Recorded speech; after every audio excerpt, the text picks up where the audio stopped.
பிரியமானவர்களே,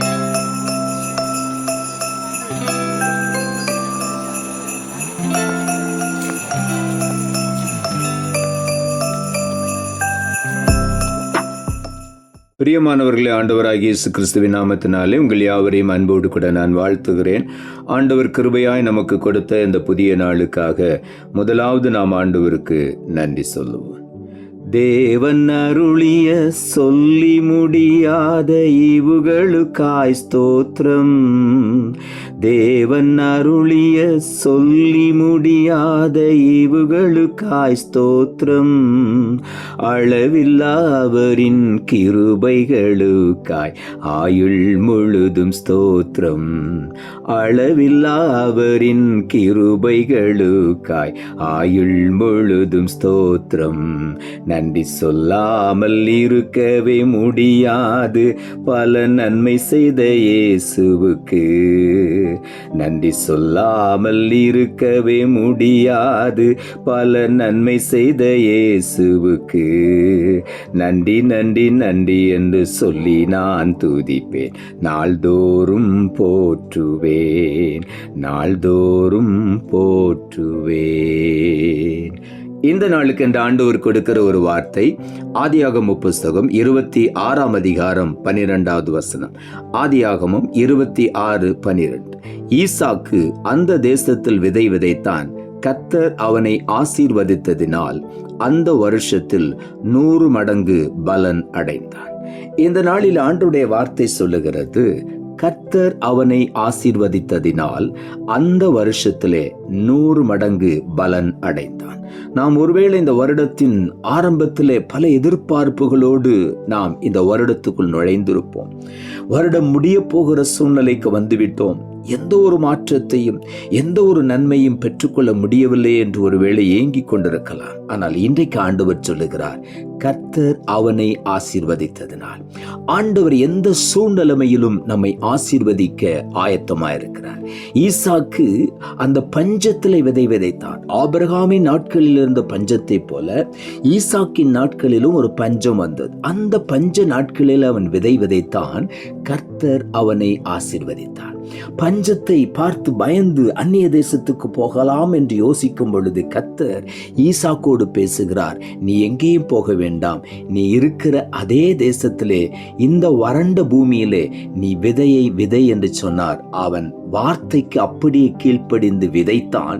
கர்த்தர் அவனை ஆசீர்வதித்தார். ஆண்டவருடைய வார்த்தைக்கு நாம் கீழ்ப்படிந்தால் உடனேயே ஆண்டவர் அந்த ஆசீர்வாதத்தை நமக்கு அருளி செய்கிறார். அதே வருஷத்திலே 100 மடங்கு பலனை அடைந்தான். அந்த வறட்சியிலே யாருக்கும் கிடைக்காத ஒரு ஆசீர்வாதம்.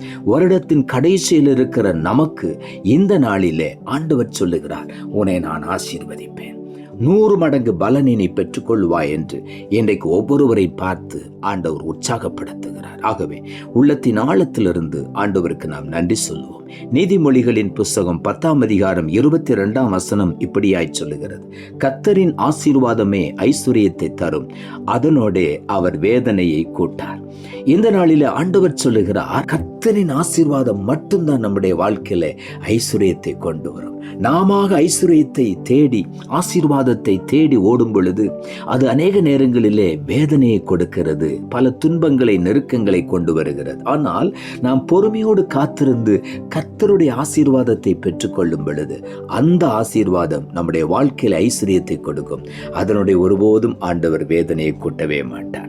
ஆதியாகமம் புஸ்தகம் 12ஆம் அதிகாரம் 2ஆம் வசனத்தில் ஆபிரகாமை பார்த்து கர்த்தர் சொல்லுகிறார், நான் உன்னை பெரிய ஜாதியாக்கி உன்னை ஆசீர்வதித்து உன் பெயரை பெருமைப்படுத்துவேன், நீ ஆசீர்வாதமாய் இருப்பாய் என்று சொன்னார். ஆபிரகாமை ஆண்டவர் அழைக்கும் பொழுது எல்லாவற்றையும் விட்டுவிட்டு வா என்று சொன்னார். உன் இனத்தை விட்டுவிடு, உன் தகப்பன் வீட்டை விட்டுவிடு, எல்லாவற்றையும் விட்டுவிட்டு வெறுமையாய் வந்த ஆபிரகாமை ஆண்டவர் சொன்னார், நீ என் சொல்லுக்கு கீழ்ப்படிந்தபடியினாலே உன்னை நான் பெரிய ஜாதியாக்குவேன், உன்னை நான் ஆசீர்வதித்து உன் பெயரை பெருமைப்படுத்துவேன் பெருமைப்படுத்துவேன், நீ ஆசீர்வாதமாய் இருப்பாய் என்றார். இந்த நாளிலும் கூட நாம் கர்த்தருடைய வார்த்தைக்கு ஏன் என்று கேட்காதபடி முழுமையுமாய் நம்மை அர்ப்பணித்து கீழ்ப்படியும் பொழுது நிச்சயமாகவே ஆண்டவர் நம்மை பெரிய ஜாதியாக்குவார், பேரை பெருமைப்படுத்துவார், நம்மை ஆசீர்வாதமாய் மாற்றுவார்.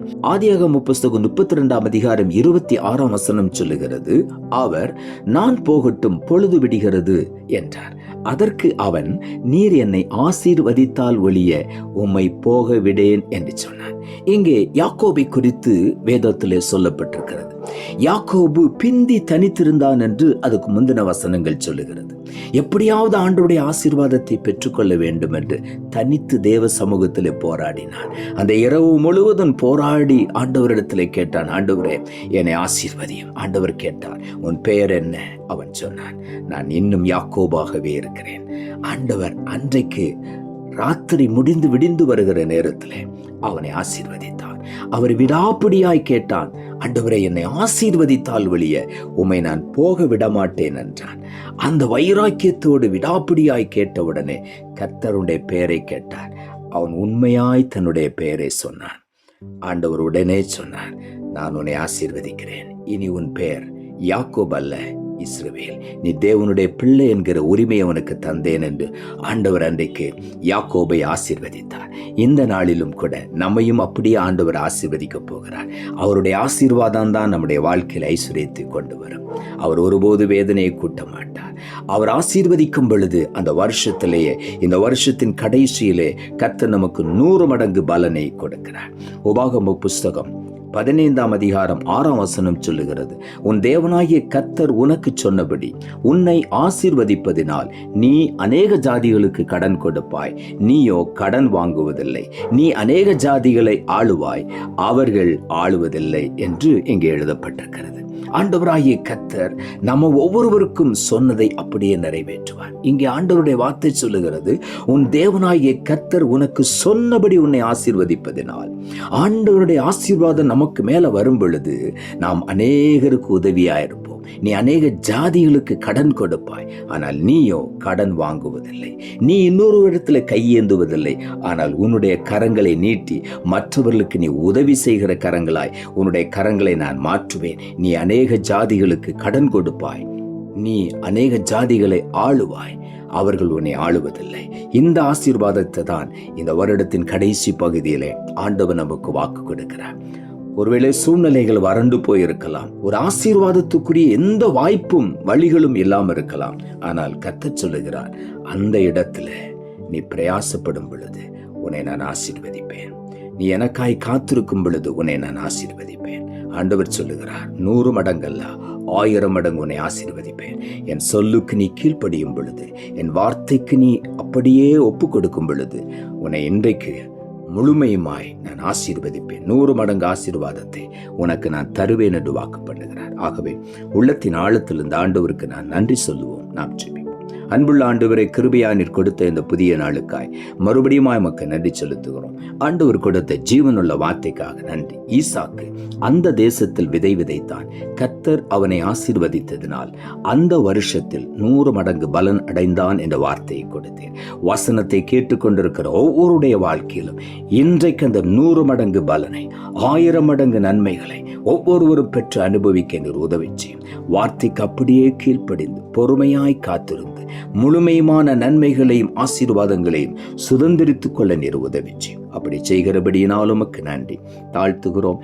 இரட்சகர் இயேசுவின் நாமத்தில் ஜெபிக்கிறோம் நல்ல பிதாவே, ஆமென்.